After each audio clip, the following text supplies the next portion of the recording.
अस्सलाम वालेकुम। पहेलियाँ देखने के लिए हमारे चैनल को सब्सक्राइब करें, वीडियो को लाइक करें। सवाल नंबर 1, वो कौन सा परिंदा है जो जल भी जाए तो ज़िंदा रहता है?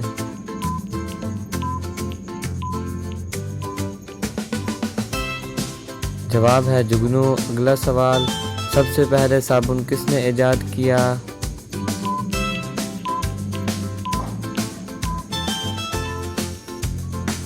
जवाब है हज़रत सलमान अलैहिस्सलाम ने। अगला सवाल, वो कौन सी चीज़ है जिसे पीने से और भी ज़्यादा प्यास लगती है?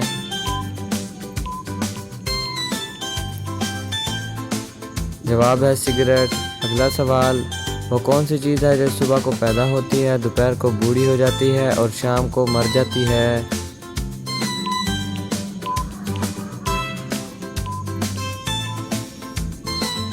जवाब है अखबार। अगला सवाल, वो कौन सा जानदार है जिसका खाना हम चुरा कर खाते हैं?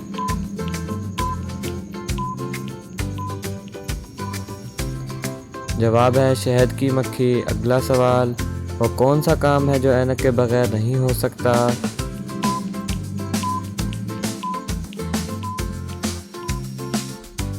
जवाब है ऐनक वाला काम। अगला सवाल, वो कौन सी चीज़ है जिसे हम देखते हैं लेकिन अल्लाह जी नहीं देखते?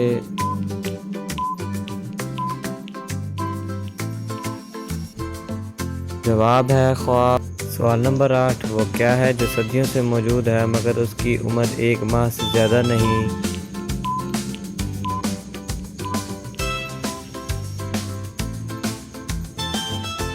जवाब है चांद। ऐसी मज़ेदार पहेलियाँ देखने के लिए हमारे चैनल को सब्सक्राइब करें, वीडियो को लाइक करें।